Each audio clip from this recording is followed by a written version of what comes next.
दिल्यामुळं तुम्ही अनेक प्रकारच्या सुधारणा करून घेतल्या.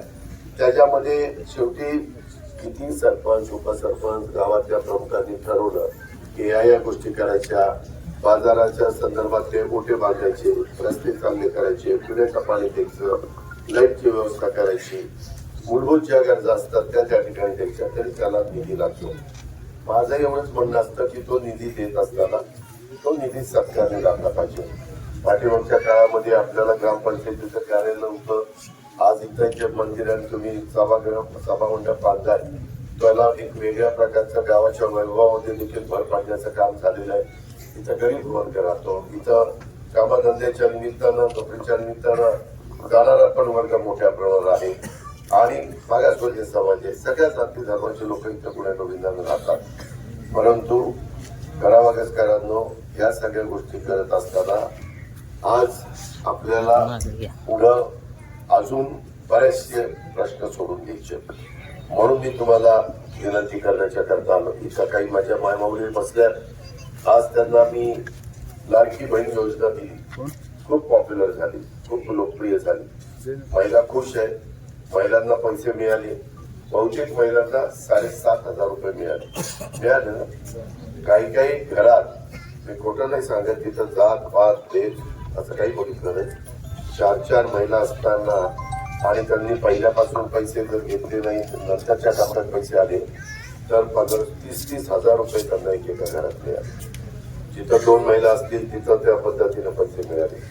आम्ही तुम्हाला सबल करण्याच्या करता, सक्षम करण्याच्या करता माझ्या डोक्यामध्ये ही कल्पना आली की माझी गरीब महिला हे रोजगार आमच्या कामावर जाते, गरीब महिला ही खुरपणीला जाते, गरीब महिला जोडबाटी करते, त्याच्यामध्ये झाडू पोतना करते, स्वयंपाक वेगवेगळ्या घरी जाऊन त्यांच्या ठिकाणी शहरी भागामध्ये करते, झोपडपट्टीमध्ये राहते आणि तिला बऱ्याचदा लग्न झाल्यानंतर काही स्वतःला घ्यावंसं वाटतं. पण नवरा म्हणतो की आपल्याला काटकसर करायची, नको पुढं बघू. घरातले सासू सासरे असले तरी त्यांचं त्या ठिकाणी सासूरवास असतोच. त्याच्यामध्ये मुलं मुली त्यांना जन्माला घातल्यावर त्यांच्याकडे पण बघण्याचा दृष्टिकोन त्या महिलेचा जास्त असतो.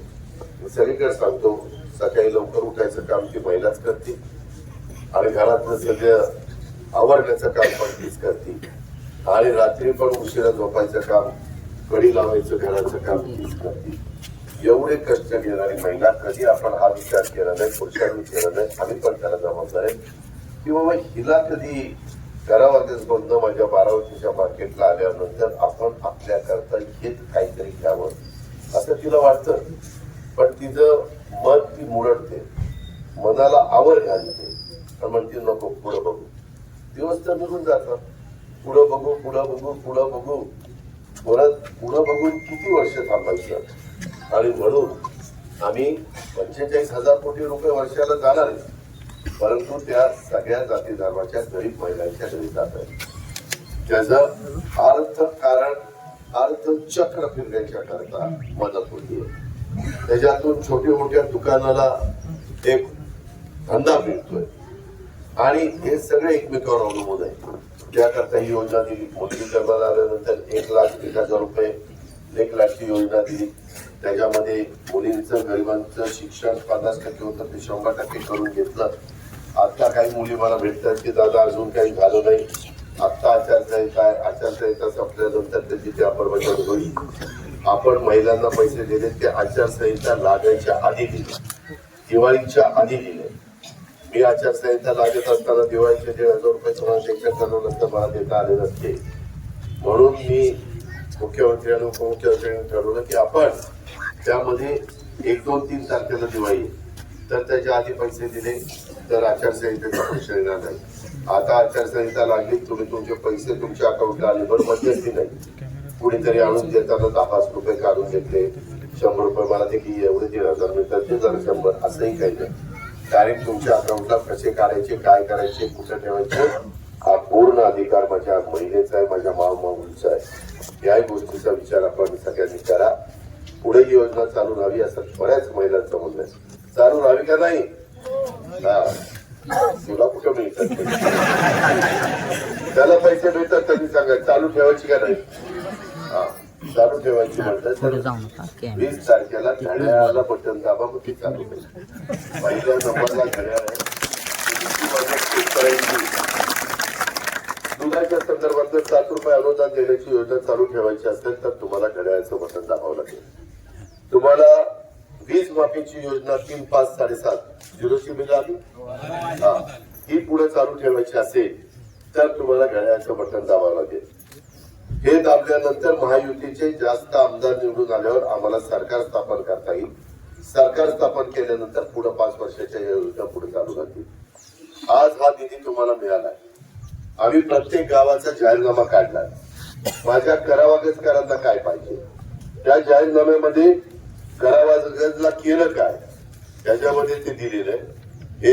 हे काम केली ही काही आणि ही कामं करायची.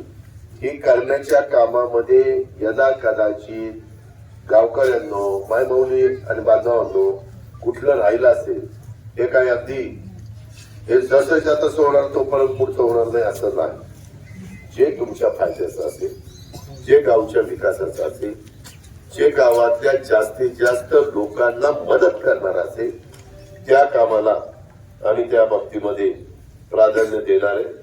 त्याच्यात काही कॉन्क्रीटचे रस्ते आहेत, काही भुयारी गटार आहेत, काही भुयारी गटारच बऱ्यापैकी आहे. एक गोष्ट खरी आहे, एखाद्या गावाचा विकास व्यवस्थितपणे व्हायचा असेल, रोगराई कमी त्या ठिकाणी पसरायची असेल तर अंडरग्राऊंड ड्रेनेज भुयारी गटार हे त्या ठिकाणी लागतंय. करावागजकरांनो तुम्हाला आश्चर्य वाटेल अजून महाराष्ट्रातल्या जिल्ह्याच्या ठिकाणी भुयारी गटार झाले. जिल्ह्याची ठिकाण आहेत ना. तुमचं जिल्हा नाही, तालुका नाही, एक आपलं गाव, त्या गावात आपण करतोय. कधीतरी जरा लोक शांत ठेवून विचार करा हे कशामुळे होतं. बऱ्याचदा माझे लोक म्हणतात की दादा तुम्ही इतकं झटपट काम करता की त्याची किंमतच राहत नाही. काही जण म्हणले तहान लागायच्या आधीच पाणी देतात त्याच्यावरच्या पाण्याचं मुक्तच राहील. तहान लागली जरा इकडं तिकडं त्याला हालचाल करून दिल्यावर पाणी दिलं. यांनी मला पाणी दिलं, तहान लागली. हे तहान लागायच्या आधीच पाणी दिल्यावर तहान पण बघायचा प्रश्न नाही आणि त्या पाण्याचीही किंमत नाही. असं होऊन देऊ नका. माझी सगळ्यांना विनंती, लोकसभेच्या निवडणुकीच्या निमित्तानं चांगला झटका दिला, चांगला झटका दिला. दादा जोर काय म्हणतात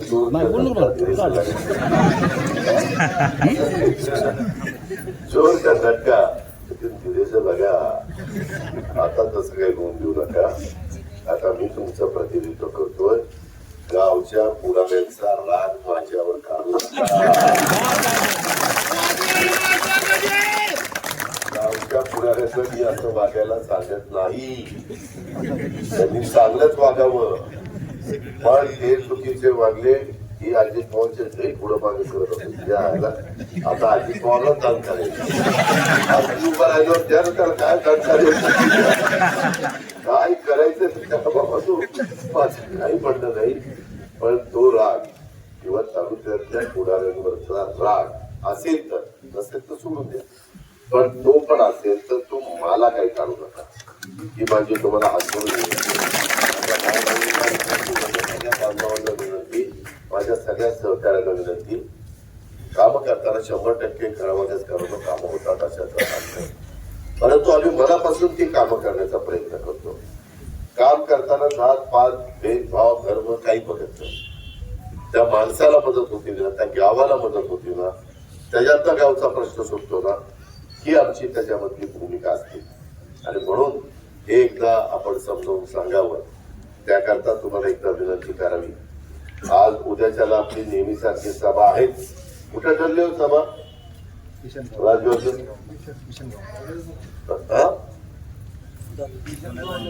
जुन्या जागेवर नाही वाटत, जरा पुढं. जनसन्मान यात्रेला महिला मोठ्या प्रमाणावर आलेल्या होत्या. ते जरा मोठं ग्राउंड आहे, तिथं थोडस पावलं जास्त चालावं लागेल. वेळेमध्ये या, कारण उद्या पण मला सकाळी एका बीडला जायचंय, त्याच्यानंतर इंदापूरला जायचंय, फलटणला जायचंय, आणि मग बारामतीला जायचं. मला 4 सभा आहेत, त्याकरता मी लवकरच जायचा प्रयत्न करणार आहे. आज पण माझ्या 6 सभा आहेत, आता मला निघावं लागेल. आज पण आष्टी आहे, आष्टीच्या नंतर नाही पारनेर आहे, चुकून आष्टी सांगितलं, आष्टी नाही, पारनेर आहे, नंतर शिरूर आहे, नंतर भोर आहे, नंतर कोरेगाव आहे, नंतर वडगाव शिरी आहे, नंतर थेट चंदगडला गडिंगलच फार तिरटोकच आहे, इतक्या लांब जायचंय. तर त्याच्यामुळं मी सकाळ सकाळी तुम्हाला माझ्या माऊलींना आणि माझ्या बांधवांना थोडा त्रास देण्याचा प्रयत्न केला. काल पण तुम्हाला यावं लागलं, आज पण तुम्हाला यावं लागलं, पण मी काल तुम्हाला शब्द दिला होता उद्या जाता जाता मी येईन अशा पद्धतीनं मी स्पष्ट सांगितलेलं होतं. आपल्या करावाकडच्या अंडर वेगवेगळ्या वस्त्या आहेत, त्या वस्त्यांवर पण नीटपणे एवढे वस्ती असते. बाकीच्या आता मी सगळ्या वस्त्यांची नावं घेत नाही, तिथं पण काही असेल तर ते पहा. आता वेगळ्या प्रकारे प्रचार त्या ठिकाणी सुरू आहे. आता कुपन चाललेली आहेत, जेवणावळी चाललेली आहेत, असं बरंच काय काही चाललेलं आहे. महिलांना देखील 500 रुपये घेऊन सभेला आणतायत. तिथल्या महिला पैसे देऊन आले का स्वकुशीने आले इथल्याच आहे. हा तसं नाही हो, काल टीव्हीला दाखवत होते होय काही म्हणजे आहे पहिल्यापासून. त्याच्यावर जी कमी मतं मिळाली ती तुमच्यामुळेच मिळाली. अहो तुम्ही दिला त्याच्यामध्ये त्या बाकीच्यांनी दिली नाही, त्याच्यामुळं आपण कमी घालून दिली नाही. त्याकरता आमची सर्वांना विनंती आहे, तुम्ही लोकसभेला तुम्हाला पाहिजे तशा वागला तुमचा अधिकार आहे. तो घटनेचे शिल्पकार डॉक्टर बाबासाहेब आंबेडकरांनी दिलेला आहे, त्याबद्दल आपल्याला काही बोलायचं नाही. पण आता आजपर्यंत बारामतीच्या सर्वांगीण विकासाच्या करता केलेल्या कामाची आठवण कुठंतरी करावागसकरांनी ठेवावी. आपला करावागसचा रस्ता सरळ करताना काय काय आपण कृत्या केले ते आपल्याला माहिती, परंतु त्याचा मोबदला पण आपण दिला. आता रस्ता सरळ झालाय, कोणाच्या लक्षात पण येत नाही की असं तिला पडावं लागायचं, ऍक्सिडेंट व्हायचे. कधी कधी मलाही भीती वाटायची की बाबा तिकडे येताना गाड्या त्या घरात शिरतायच्या काय कोणाला माहिती. पण अशा पद्धतीने वेळी वाकडी वळणं काढायचं काम आपण केलं, वेळी वाकडी प्रकार थांबवायचं काम आपण केलंय. आपल्या नेपाळपासूनच इकडनंच आपली रेल्वे आता जाणार आहे, त्या रेल्वेचा डायरेक्ट इनडायरेक्ट फायदा माझ्या करावागसकरांना होणार आहे. सगळ्यात स्वस्त प्रवास रेल्वेचा असतो. मालाची आवक जावक करण्याच्या करता देखील त्यांचा जो दर असतो तो मर्यादित आहे. आणि म्हणून करावागसकरांनो, उद्या तर मी तुम्हाला तिथं मार्गदर्शन करीनच, पण मी ठरवलेलं होतं की ज्या गावामध्ये जरा कमी मतं पडलेली आहेत तिथं जाऊन स्वतः भेटायचं. म्हणजे पुढच्या वेळेस कमी मतं पाडू नका, नाहीतर कमी मतं पडल्यावर ही येतो, पुढच्या वेळेस कमी मतं पडल्यावर मग काय करेल राहू दे राहू दे राहू दे ते दाखव नाही का. हा बोला दादा, मी रुई पाटील राहणार आहे दादा. मला मगाचं सांगायचं राहिलंय, आपण करा उपसा सिंचन योजनेचं पाणी इथपर्यंत येते ना, त्याच्यामध्ये आपण पुरंदर उपसा सिंचन योजना धनकेवाडी तलाव ते करावा. आता मी तिथं 54 कोटीचं काम सुरू केलेलं आहे. ते पाणी ते झाल्यानंतर नवीन पंप, नवीन मोटारी हायस्पीडच्या टाकल्यावर तिथं कचरा निघतं ते सगळं काढून टाकतो. ते एकदा स्वच्छ पाणी घ्यायचं नाही, परंतु नदीचं ते आल्यानंतर पिकाच्या योग्यतेचं त्यावेळेस मला हे अपलोड करा. त्यांचं म्हणणं आहे की जळकेवाडी तलाव ते करावागसचा समावेश योजनेत व्हावा. त्याच्यात करायचा का निराकरामध्ये करायचं ते मी ठरवेन. त्या निराकरा उपसा सिंचन योजना पण 1000 कोटीची आहे. अलीकडे मशिनरी ताबडतोब मिळते, पाहिजे त्या साईजची पाईपलाईन मिळते, त्याच्यावर त्याला काही जास्त विलंब लागायचं कारण नाही. महिला अस्मिता भवन व खासदार वहिनी साहेबांच्या माध्यमातून महिलांना रोजगार उपलब्ध करणे.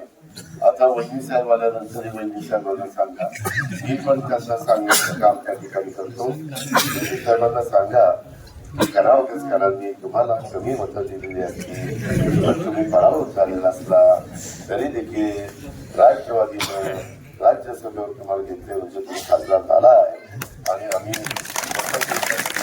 मतं देणार नाही, पण तुम्ही आमची कामं केली पाहिजे. तसंच झालं ना. की आता आम्ही पुढच्या पंचवार्षिकला विसरणार नाही नाही. नाही पुढचं बघून लांब 5 वर्ष झाली हे त्यांच्या संदर्भात मी ते सांगेन. पण कुणी मी कर्मचारी करून तुम्हाला स्पष्ट सांगतो, सरपंच जेव्हा चांगलं काम करतो जेव्हा गाव सरपंचाच्या पाठीशी उभं राहील तेव्हा, आमदार जेव्हा चांगलं काम करतो तालुका पाठीशी उभा राहील तेव्हा. मी आज तुम्ही जरी मला तिथं थोडस नाराज केलेलं असलं तरी देखील आज पण मी 5 उठतोय, कामाला लागतोय, रात्री उठतोय. मी माझ्या कामात कमी पडलेलं नाही. आता तुम्ही जे कमी पडलेलं आहे, माझ्या माय माऊलींनो तुम्हाला हात जोडून विनंती आहे, पुरुषांनो, बांधवांनो, तरुणींनो तुम्हाला विनंती की आता मात्र मागचं जे काही घडलं ते दुरुस्त करा. मी ते नम्रतापूर्वक सांगतो, आता ही माझी निवडणूक आहे. मी आता इतरांच्या कुणाला मतं मागायला आलो नाही, मी माझ्या स्वतःला मतं मागायला आलो. आणि मी तुमचा आमदार झाल्यापासून काय काय तालुक्याच्या विकासाच्या करता केले त्याच्यात तुम्ही अनेक जण साक्षीदार आहात. हे तुम्हाला विसरता येणार नाही, तुम्हाला नाकारता येणार नाही. आणि म्हणून आपल्याला अजून बरंच काही करायचंय. खरोखरीच बारामतीचं अजून जास्त भलं करायचं, त्याच्यात करावागडचा पण नंबर असला पाहिजे, अंजनगावचा पण असला पाहिजे, जळगावचा पण असला पाहिजे, नायगावचा पण असला पाहिजे, नेपातवळचा पण असला पाहिजे. तर तुम्ही उद्याच्या 20 तारखेला घड्याळ खूण लक्षात ठेवून पावडीक न होता, अजून उद्याच्या सभेत कोण कोण काय बोलतील मला माहिती नाही, काही पण सांगून तुम्हाला भावनिक करू शकतात. आता काही जण 30-35 वर्ष कधी तुमच्या कोणाच्या घरी गेले नाही, परंतु आता भेटायला लागलेत. का भेटायला लागलेत कळलं नाही. असं काय या निवडणुकीत आहे की त्यांना आताच इतरांच्या घरोघरी जावं असं वाटायला लागलं, घरोघरी फिरावं असं वाटायला लागलं. कारण रोजच्या अडचणीला तर अजित पवार मदत करतो. कशाच्या दवाखाना असेल, विकास कामं असेल, ऍडमिशन असेल, नोकरी असेल, बँक असेल, दूध संघ असेल, खरेदी विक्री संघ असेल, मार्केट कमिटी असेल, त्या सगळ्या मुंबईचं काम असेल, पुण्याचं काम असेल, तर या सगळ्या गोष्टीची गुणगाठ त्या ठिकाणी ठेवा. आणि आपला लोकप्रतिनिधी या नात्याने मला उद्याच्या 20 तारखेला संधी द्या. हीच आग्रह नम्र